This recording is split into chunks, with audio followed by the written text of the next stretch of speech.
Brazil আর্জেন্টিনার খেলা আসলে দেখা যাবে কিনা, কখন জায়েজ এবং কখন না জায়েজ? এদেশের বহু মানুষ না খেয়ে আছে, আপনি লক্ষ লক্ষ টাকা দিয়ে পতাকা বানাচ্ছেন, আপনি জার্সি বানাচ্ছেন, গরিবকে দেওয়ার দরকার নাই, ওই টাকা দিয়ে আপনার মায়ের জন্য একটা আইসক্রিম কিনে নিয়ে যান। ছোটবেলায় যখন বুঝতাম না তখন একটা অমুসলিম দেশকে সমর্থন করতাম, কোনটা করেছে সেটা ভিতরে থাকুক। ব্রাহ্মণবাড়িয়ায় ব্রাজিল আর্জেন্টিনাকে কেন্দ্র করে প্রতিবার মারামারি হয় প্রতি বিশ্বকাপে। দুনিয়ার আর কোনো দেশে মানুষ এত বেকুব পায়নি যত বেকুব পাইছে এই দেশে মানুষ। দিন শেষে আমাদের এই সমস্ত আবেগকে পুঁজি করে ওই আসর জমজমাট হচ্ছে, ওরা ডলার আর পয়সা কামাইতেছে কলুর তেলের মতো আর বলদের মতো আমরা ঘুরতেছি। বাপের টাকাই জমায় জমায় বাপকে একটা গিফট কোনোদিন দেন নাই। আপনি কোথাকার কোন অমুসলমানের জন্য, কাফেরের জন্য, মুশরিকের জন্য, আল্লাহর দুশমনের জন্য আপনি টাকা দিয়া জামা কিনছেন, জার্সি কিনছেন, পতাকা কিনছেন। আল্লাহর কাছে জবাবদিহি করা লাগবে না এগুলো? রাত 3টা বাজে খেলা, সব বসে আছে অপেক্ষা কিসের জন্য? 3টা বাজে খেলা শুরু হবে। আহা, এই যুবক জীবনে একবারও ফজর নামাজের জন্য এভাবে অপেক্ষা করে নাই।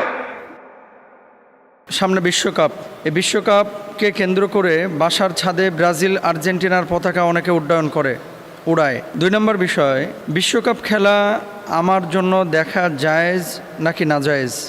আমি তো আর খেলছি না, দেখছি। 3 নম্বর একটা অপশন লিখেছেন যে হুজুর আপনি কোন দল করেন, আপনি কি আর্জেন্টিনা নাকি ব্রাজিল? তো 3টি প্রশ্ন, এই 3টি প্রশ্নের আলোকপাত আমি করার চেষ্টা করব অবশ্যই শরিয়ার আলোকে। 1 নম্বর হচ্ছে যে বাসার ছাদে ব্রাজিল আর্জেন্টিনার পতাকা কেউ যদি উড্ডয়ন করে, দেখেন কোনো ভূমির কোনো দেশের পতাকার কিন্তু কোনো দোষ নেই।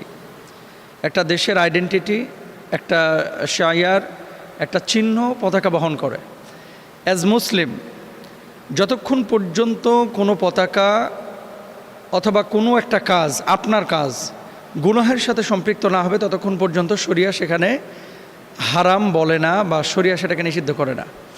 এখন পতাকা যদি আপনি নিছক ভক্ত এই জন্য আপনি ওঠান, তাহলে এটা কবিরা গুনাহ হবে, ব্যাপারটা এরকম না। তবে যদি এখানে এমনটা হয়ে থাকে যে দেশটাকে আমি এত ভালোবাসছি বা আপনি এত ভালোবাসছেন যে যেই দেশকে ভালোবাসতে গিয়ে আপনার নামাজের কোনো খবর নাই, আপনি জুয়ায় নিমজ্জিত হচ্ছেন, আপনি অহেতুক কাজকর্মে লিপ্ত হচ্ছেন, গালমন্দ করছেন এবং অহেতুক আপনি টাইম ওয়েস্ট করছেন, আপনি আপনার অর্থ নষ্ট করছেন, এরকম যদি অপচয়ের কাতারে পড়ে তখন সেটাকে নিষিদ্ধ করে শরিয়া।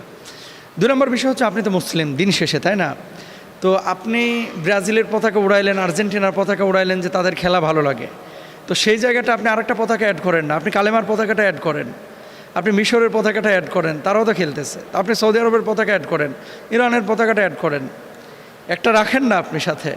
মানে ব্যাপারটা হচ্ছে যে যখন আমরা দেখি যে অতিরিক্ত অমুসলিমদের প্রতি প্রীতি, তখন কিন্তু নবীজি সাল্লাল্লাহু আলাইহি ওয়াসাল্লামের সেই হাদিস আপনি একটু ফলো করতে পারেন বা দেখতে পারেন, মান তাশাব্বাহা বিকওমিন ফাহুয়া মিনহুম, যে জাতির সাদৃশ্য অবলম্বন করলো সে জাতির অন্তর্ভুক্ত হয়ে গেল।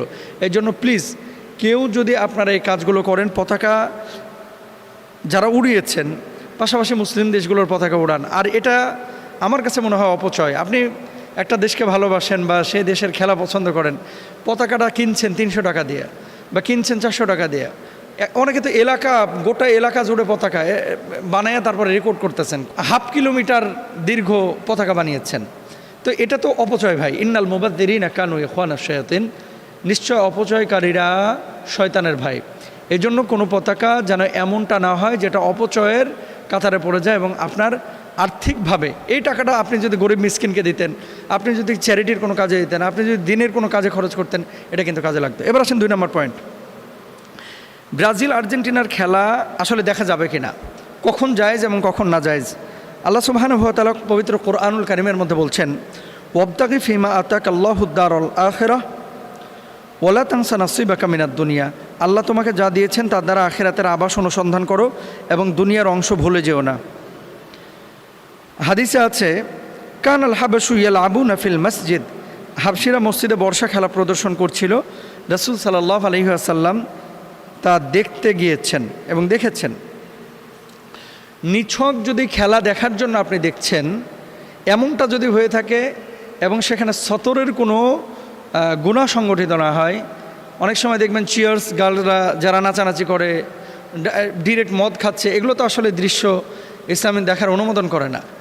শুধু খেলা যদি হয়ে থাকে এবং সতর উন্মুক্ত না থাকে, দেখার জন্য আপনি দেখতে পারেন, কিন্তু শর্ত আছে কিছু। সেটা কি, এবার যেমন বিশ্বকাপ আমি দেখলাম ফিক্সচারে খেলা হবে এবার ম্যাক্সিমামই হচ্ছে ফজরের ওয়াক্তে, ভোরবেলায়। এখন আপনি খেলা দেখতে গিয়ে ফজরের নামাজে একদিনে পড়লেন না, সারা বছর আপনি ফজরের নামাজ পড়েন নাই, কিন্তু বিশ্বকাপ খেলা এসেছে আপনি একেবারে 3টার দিকে বিরাজ করে মুড়ি নিয়ে বসে গেছেন। তার মানে কি, নামাজের চাইতে আপনি বিশ্বকাপকে প্রায়োরিটি দিয়েছেন। এমনটা যেন না হয়। আপনি তখনই খেলা দেখতে পারবেন যদি নামাজ নষ্ট না হয়, ফরজ এবং ওয়াজিব দায়িত্বে অবহেলা না হয়, জুয়া বা বাজি না থাকে, অশ্লীলতা, হারাম দৃশ্য, উলঙ্গপনা এগুলো যদি না থাকে, যদি অতিরিক্ত সময় অপচয় না হয়, মারামারি, গালিগালাজ এবং বিভেদ সৃষ্টি না হয়।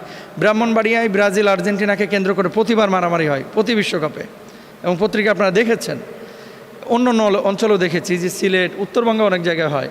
তো এই ধরনের ফিতনা ফ্যাসাদ যদি থাকে তাহলে কোনোভাবেই খেলা দেখা যাবে না। আর এগুলো না থাকলে শুধু বিনোদনের জন্য যদি আপনি শরিয়া লঙ্ঘন না করে দেখেন, আপনি দেখতে পারেন। এরপর আসেন যে কখন আপনি গুনাহ হবে না। যখন এই কাজগুলো আপনি মেনটেন করবেন তখন গুনাহ হবে না। আর যদি নামাজ ছেড়ে সারাক্ষণ নিয়ে বসে রয়েছেন তাও অবশ্যই তো আপনার গুনাহ হবে। আর লাস্টে উনি লিখেছেন যে হুজুর আপনি কোন দল করেন, আপনি ব্রাজিল নাকি আর্জেন্টিনা? তো এখন আপনারা কিন্তু বলবেন যে হুজুর আপনারা আর খেলাধুলার বুঝেন কি? খেলাধুলা কিন্তু মোটেও কম পারি না, এবং নিজেও খেলেছি, ক্রিকেট খেলেছি, ফুটবল খেলেছি। ছোটোবেলায় যখন বুঝতাম না তখন একটা অমুসলিম দেশকে সমর্থন করতাম, কোনটা করেছি সেটা ভিতরে থাকুক। এখন আমাদের ধ্যান, জ্ঞান, মন, মস্তিষ্ক সব কিছু হচ্ছে দিন কেন্দ্রিক। এজন্য আমি ইসলামের দল করি, মুসলমানদের দল করি। খেলার ক্ষেত্রে মুসলিম দেশগুলো যদিও দুর্বল, তারপরেও এই মুসলিম দেশগুলোকে সমন্বিতভাবে আমি সমর্থন করি। পাক্ষিকভাবে আমি কোনো দলকে ওইভাবে সমর্থন করি না যেভাবে আপনারা করেন। এবং ওই হাদিসের ভয় যে আমি রোনাল্ডোকে ভালোবাসি, মেসিকে ভালোবাসি। এখন ভালোবাসা যদি এমন হয় যে আমার নবীর চাইতে বেশি হয়ে যাচ্ছে, যেটা আমাদের যুবকরা করে, যেটা আমাদের মেয়েরা করে, আমাদের ছেলেরা করে, যে একজনকে আরেকজনকে এত ভালোবাসে যে ভালোবাসাটা একেবারে পৃথিবীর সবচেয়ে বেশি ভালোবাসা, তো আমি আল্লাহর কাছে কি জবাব দেবো? আমার কাছে সবচেয়ে প্রিয় হচ্ছে আমার আল্লাহ এবং আল্লাহ রাসূল, এবং আল্লাহ রাসূলকে যারা ভালোবাসে আমি তাদের দল করি। আল্লাহ বুঝদান করুক, আমিন। যারা বিধর্মী ফুটবলারদের সমর্থন করে এবং তাদের নিয়ে মারামারি ও ঝগড়া করে, তাদের সম্পর্কে ইসলাম কি বলে? তাদেরকে ইসলাম কি বলে এটা পরে বলি। তাদেরকে আমরা বলি কলুর বলদ। কলুর বলদ চিনেন? চিনেন না? কলু হলো এক ব্যক্তির নাম, কলু হলো একটা লোকের নাম।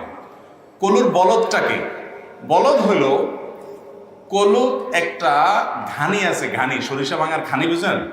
ঘানি আছে, বলদ আছে, বলদের ঘাড়ে জোয়াল দিয়া চোখ বাইন্ধা দেয় কলুয়ে, দেওয়ার পর বলদের হৈট হৈট করে, বলদ হাঁটা শুরু করে। এবার চারপাশে শুধু ঘুরতে থাকে। বলদ মনে করে কি গোয়ালঘরের এই বন্দি জীবন থেকে মুক্তি হয়ে আমি জানি কোন উন্মুক্ত বনে চলে যাচ্ছি, ঘাস আর ঘাস, সেখানে শুধু চোখ বাঁধা, তো শুধু স্বপ্ন দেখে দেখে সে দৌড়াইতে থাকে আর দৌড়াইতে থাকে। এদিকে কলুর সরিষার দানা দেয়, নিচ দিয়ে টপ টপ করে সরিষার ফোঁটা পড়তে পড়তে তার বালতি ভরে যায়, তেল কামাই করে। তো কলু বলদরে চোখ বাঁধে দিয়ে দিছে হাঁটার জন্য। কলু বলদে হাঁটতেছে হাঁটতেছে খুশির চোটে, সে মনে করতেছে কি কামাই করে ফেলতেছে, কি খুশি হয়ে যেতেছে, কি অর্জন করে ফেলতেছে, কিছু একটা উল্টে ফেলতেছে। সে হাঁটতেছে আধা ঘন্টা, 1 ঘন্টা, 2 ঘন্টা, 4 ঘন্টা, 6 ঘন্টা হাঁটার পর কলুর 2, 4, 5, 10 লিটার তেল হয়। এগুলো বেচে তার পয়সা হয় কসকসা। আর বলদে সারাক্ষণ হাঁটার পর চোখটা যখন খুলে দেয়, দেখে যে ওখানে দাঁড়িয়ে কোন দেশের কোন খেলোয়াড় খেলতেছে, সেই দেশের এম্বাসিটাও আমার দেশে নাই, আমার দেশের এম্বাসিও ওই দেশে নাই। তাদের দেশের সাথে আমাদের দেশের রাজনৈতিক সম্পর্কও নাই, কূটনৈতিক সম্পর্কও নাই, অর্থনৈতিক সম্পর্কও নাই, বাণিজ্যিক সম্পর্কও নাই, ধর্মীয় সম্পর্কও নাই। আমার রবকে ওই খেলোয়াড়ের রব হিসাবে স্বীকার করে না। ওদের জামা কাপড়ে বিভিন্ন জায়গায় সমকামিতার প্রমোশন করার মধ্যে যে রংধনু আছে, সে রংধনুর আপনার বিভিন্ন সিম্বল তারা বহন করে, বিভিন্ন উল্কি তাদের শরীরে আঁকে, সিম্বলিক। যারা আমার রবকে, দিনকে শুধু মানে না তা না, তারা আল্লাহর বিরুদ্ধে বিদ্রোহ করার শামিল এরকম কাজগুলো করে। আর আমার দেশের সাথেও তাদের কোনো সম্পর্ক নেই। তাদের দেশের পতাকা দিয়া নিজের পয়সা টাকা খরচ করে তাদের জন্য সমর্থন করা, তাদের জন্য পতাকা উড়ানো, তাদের জন্য জার্সি কিনা, তাদের জন্য লাফালাফি করা, মাতলামি করা, উন্মাদনা করা, পাগলামি করা, ঝগড়াঝাটি করা, রাতকে রাত জেগে থাকা, এই সব কিছু করার পর আমরা মনে করতেছি, উল্টে ফেলতেছি, অনেক কিছু হয়ে যাচ্ছে, আমি অমুক দেশের সমর্থক, তমুক দেশের সমর্থক। দিন শেষে আমাদের এই সমস্ত আবেগকে পুঁজি করে ওই আসর জমজমাট হচ্ছে। ওরা ডলার আর পয়সা কামাইতেছে, কলুর তেলের মতো আর বলদের মতো আমরা ঘুরতেছি। এই জন্য আমি বলি এগুলো হলো কলুর বলদ রে ভাই। লাভ কি বলেন? আপনার কি